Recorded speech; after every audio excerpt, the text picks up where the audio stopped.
ನಮ್ಮ ಮನೆಗಳಲ್ಲೂ ಇದೇ ವಯಸ್ಸಿನ ಮಕ್ಕಳಿದ್ದಾವೆ. ಯಾವಾಗೂ ಹೇಳ್ತೀವಿ, ನನಗೆ ಮಣ್ಣು ಕೊಡೋ ಬದಲು ನೀನು ಹೊಟ್ಟೋದೇನಪ್ಪ.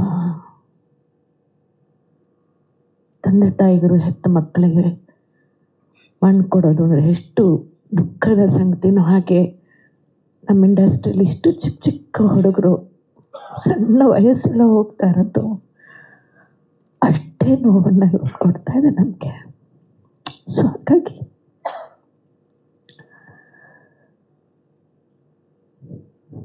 ಹಿಂಗಿಷ್ಟೇ ಹೇಳ್ಬೋದು. ಯಾವುದು ಶಾಶ್ವತ ಅಲ್ಲ, ಹುಟ್ಟು ಶಾಶ್ವತ ಅಲ್ಲ, ಬದುಕಿ ಹೋಗೋದು ಯಾವುದು ನಾವು ತಗೊಂಡು ಹೋಗಲ್ಲ. ಇದೆಲ್ಲ ಮಾತುಗಳೆಲ್ಲ ಆಡೋಕ್ಕೆ ಸ್ವಲ್ಪ ಆದರೂ ಕೂಡ ಬದುಕಿದ್ದವರಿಗೆ ಈ ನೆನಪುಗಳೇ ಒಂದು ರೀತಿಯ ನರಕ ಇದ್ದ ಹಾಗೆ. ಅದನ್ನು ಮೀರಿ ಬದುಕೋದಿದೆಯಲ್ಲ, ಅದು ಒಂದು ಸವಾಲು. ಅದನ್ನು ಸ್ವೀಕಾರ ಮಾಡುವಂಥ ದಿನಗಳು, ಕ್ಷಣಗಳು, ದೊಡ್ಡ ಜವಾಬ್ದಾರಿ ಇದೆ. ನೀವು ಅದನ್ನು ನಿರ್ವಹಿಸಬೇಡ್ರಿ. ಸದಾ ಅವರ ನೆನಪು ನಿಮಗೆ ಶಕ್ತಿಯಾಗಿ ಉಳಿಲಿ. ಆ ಶಕ್ತಿನೇ ನಿಮ್ಮನ್ನು ಮುನ್ನಡೆಸಲಿ. ಇಷ್ಟು ಹೇಳಬಲ್ಲೆ. ಆರೋಗ್ಯ ಕಾಯ್ಕೊಳ್ಳಿ ಅಂತ ಹೇಳ್ತಿರ್ತೀವಿ.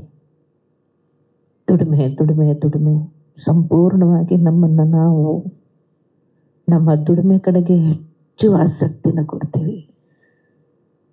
ಕುಟುಂಬವನ್ನು ನಿರ್ವಹಿಸಬೇಕು, ಸಾಧನೆ ಮಾಡಬೇಕು, ಹೆಸರು ಮಾಡಬೇಕು, ಕೀರ್ತಿ ಯಶಸ್ಸನ್ನು ಗಳಿಸಬೇಕು ಅನ್ನೋದ್ರ ಹಿಂದೆ ಓಡೋದ್ರ ಜೊತೆಯಲ್ಲಿ ನಮ್ಮ ದೇಹ ನಮ್ಮ ಜೊತೆಯಲ್ಲಿ ಎಷ್ಟು ಸಾಥ್ ಕೊಡುತ್ತಾ ಇರುತ್ತೆ. ಆ ದೇಹದ ಕಡೆನೂ ಕೂಡ ನೀವೆಲ್ಲರೂ ಸ್ವಲ್ಪ ಲಕ್ಷ್ಯ ಕೊಡಿ. ನಾವೆಲ್ಲ ಅದನ್ನೇ ಮಾಡಿರೋದು, ಬಟ್ ಹೇಗೋ ಆಯ್ತದು. ಆದರೆ ಯಾಕೋ ಇತ್ತೀಚೆಗೆ ಸಣ್ಣ ವಯಸ್ಸಿಗೆ ಹೋಗೋರು ನೋಡಿದಾಗೆಲ್ಲ ಆತಂಕ ಆಗತ್ತೆ, ಭಯ ಆಗತ್ತೆ. ನಾವು ಡಯಟ್ ಮಾಡ್ತೀವಿ, ಎಕ್ಸಸೈಸ್ ಮಾಡ್ತೀವಿ, ಒಳ್ಳೆ ಊಟ ಮಾಡ್ತೀವಿ, ಎಲ್ಲ ಮಾಡ್ತೀವಿ, ಯಾಕೆ ನಾವು ಸಾಯ್ತೀವಿ ಗೊತ್ತಿಲ್ಲ. ಅಷ್ಟು ಸಣ್ಣ ವಯಸ್ಸಿಗೆ ಆಗ್ಸ ಬಟ್ ಎಲ್ಲ ಮಾಡ್ತೀವಿ. ಆದರೆ ಸ್ಟ್ರೆಸ್ ಅನ್ನೋದು ಇದೆಯಲ್ಲ, ವಿಪರೀತ ತಗೊಳ್ಳುವಂಥ ಕ್ಷೇತ್ರ ಇದು. ನಿರ್ಮಾಪಕರು, ಎಸ್ಪೆಷಲಿ ನಿರ್ದೇಶಕರು, ಈ ಎರಡು. ಯಾಕಂದರೆ ಎಲ್ಲ ಹೊರೆ ಅವ್ರ ಮೇಲಿರುತ್ತೆ.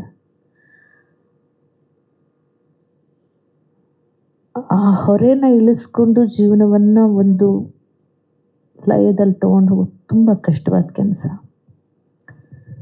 ತುಂಬ ಜನ ಇದ್ದೀರಿ ನಿರ್ಮಾಪಕರಲ್ಲಿ, ತುಂಬ ಜನ ನಿರ್ದೇಶಕರಿದ್ದೀರಿ. ದಯವಿಟ್ಟು ರಿಕ್ವೆಸ್ಟ್ ಮಾಡ್ತೀನಿ, ನೀವು ಚೆನ್ನಾಗಿದ್ದರೆ ನಿಮ್ಮ ಹಿಂದೆ ಎಲ್ಲವೂ ಕೂಡ ಬರೋದಿದ್ರೆ ಬರ್ತಾನೆ ಹೋಗುತ್ತೆ.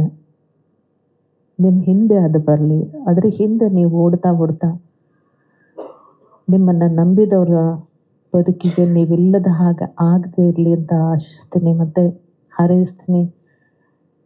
ನೀವೆಲ್ಲ ನಮ್ಮ ಜೊತೆಲಿ ಆರೋಗ್ಯವಾಗಿ, ನೆಮ್ಮದಿಯಿಂದ, ಸಂತೋಷದಿಂದ 100 ಕಾಲ ಬಾಳೋ ಇರಬೇಕು. ಅದನ್ನು ನಾವು ನಿರೀಕ್ಷೆ ಮಾಡ್ತೀವಿ. ಯಾಕಂದರೆ ನಾವು ಇನ್ನೆಷ್ಟು ವಯಸ್ಸು ಬದುಕಿರ್ತೀವಿ ಅಂತ ನಮಗೆ ಗೊತ್ತಿಲ್ಲ. ಆದರೆ ಇದನ್ನು ನೋಡಿದಾಗೆಲ್ಲ ನಮ್ಗೆ ನೋವಾಗ್ತಿರುತ್ತೆ, ತುಂಬ ನೋವಾಗ್ತಿರುತ್ತೆ. ನಮ್ಮ ಅಪ್ಪು ಸತ್ತಾಗಲೂ ಅಷ್ಟೇ ತುಂಬ ನೋವಾಯಿತು. ಹೀಗಾಗದೇ ಇರಲಿ ಭಗವಂತ, ಹೀಗಾಗದೇ ಇರಲಿ ಅಂತ ಹೇಳ್ತಾ ಎಲ್ಲರೂ ಜೊತೆಲಿದ್ದಾರೆ. ಇಡೀ ಇಂಡಸ್ಟ್ರಿ ನಿಮ್ಮ ಜೊತೆಲಿರುತ್ತೆ. ಧೈರ್ಯವಾಗಿರಿ. ನಮಸ್ಕಾರ.